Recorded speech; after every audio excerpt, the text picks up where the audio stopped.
Mis primeros años no fueron sencillos. Nací en el Palacio de Greenwich, hija del rey Tudor Enrique VIII y su segunda esposa, Ana Bolena.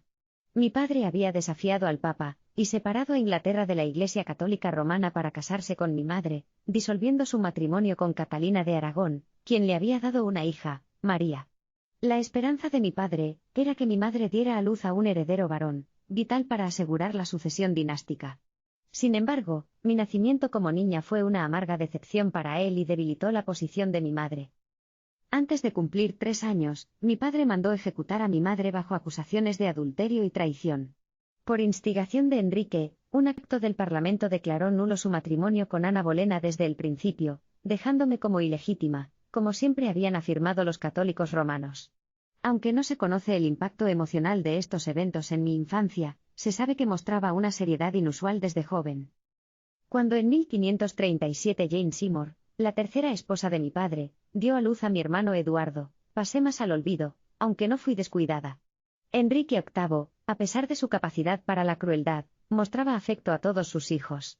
Participaba en ocasiones ceremoniales y fui declarada tercera en la línea de sucesión. Pasé mucho tiempo con Eduardo y, desde los 10 años, me beneficié de la atención amorosa de mi madrastra, Catalina Parr, la sexta y última esposa de Enrique. Bajo una serie de tutores distinguidos, como el humanista de Cambridge Roger Ascham, recibí una educación rigurosa en lenguas clásicas, historia, retórica y filosofía moral. Además de griego y latín, aprendí francés e italiano, y también estudié teología, asimilando los principios del protestantismo inglés. Con la muerte de mi padre en 1547, y la ascensión al trono de mi frágil hermano Eduardo, mi vida tomó un giro peligroso. Catalina Parr, mi guardiana, se casó con Thomas Seymour, quien comenzó a conspirar contra su hermano mayor, Edward Seymour. Tras la muerte de Catalina, Thomas Seymour fue arrestado por traición, acusado de planear casarse conmigo. Durante los interrogatorios a los que fui sometida, mostré circunspección y serenidad, incluso cuando supe de su ejecución. La necesidad de prudencia y autocontrol se intensificó tras la muerte de Eduardo en 1553, y la ascensión de mi media hermana María, una católica devota. Su intento de revertir las reformas protestantes, y su matrimonio con el católico Felipe II de España provocaron gran oposición. Me convertí en el foco de complots para derrocar al gobierno y restaurar el protestantismo. Fui arrestada y enviada a la Torre de Londres tras la rebelión de Sir Thomas Wyatt en 1554, escapando por poco del destino de mi madre. Tras ser liberada, viví bajo constante vigilancia. A lo largo del reinado de María, demostré continuamente mi inocencia, afirmando mi lealtad y rechazando la herejía. Aprendí a sobrevivir usando la autodisciplina y manejando cuidadosamente mi imagen pública. Tanto protestantes como católicos pensaban que no mostraba mis verdaderos sentimientos, pero mantuve mis creencias en privado. Siempre mostré una imagen deslumbrante, aunque oculté lo que realmente pensaba y sentía. Desde joven, aprendí la importancia de controlar cómo me veía a mí misma y cómo me percibían los demás. Cuando fui liberada de la Torre de Londres, pasé un año bajo custodia en Woodstock, continué enfrentándome a un entorno político y religioso peligroso. Bajo el reinado de María, con sus ejecuciones en la hoguera de protestantes y sus desastres militares, mi posición era siempre precaria. Debía demostrar continuamente mi inocencia ante las acusaciones de traición, manteniendo mi lealtad y declarando mi rechazo a la herejía. Estos años fueron un aprendizaje constante en el arte de sobrevivir, utilizando la autodisciplina y manejando cuidadosamente mi imagen pública.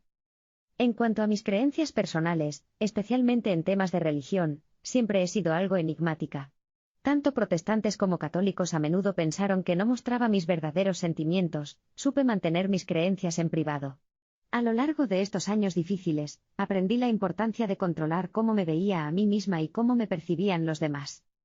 Siempre mostré una imagen deslumbrante, pero oculté lo que realmente pensaba y sentía.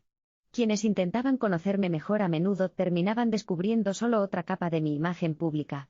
Desde joven, comprendí la importancia de la imagen y la percepción en el juego del poder. Esta habilidad para manejar mi imagen y mantener mis opiniones para mí misma fue crucial en mi ascenso al trono. Cuando finalmente ascendí al trono en 1558 tras la muerte de María, estaba preparada para enfrentarme a los desafíos que me esperaban. Mi educación, mis experiencias durante los reinados de mis medio hermanos, y la necesidad de navegar por un paisaje político y religioso complejo me habían formado como líder. En los años siguientes, trabajé para estabilizar el reino, estableciendo un equilibrio entre las facciones religiosas, y fortaleciendo la posición de Inglaterra en el mundo. Mi reinado, a menudo denominado la era isabelina, destacó por el florecimiento del arte y la literatura, así como por la consolidación de la Iglesia de Inglaterra. A través de todo esto, mi habilidad para mantener en secreto mis opiniones personales, y mi capacidad para manejar mi imagen pública fueron cruciales para mi éxito como monarca.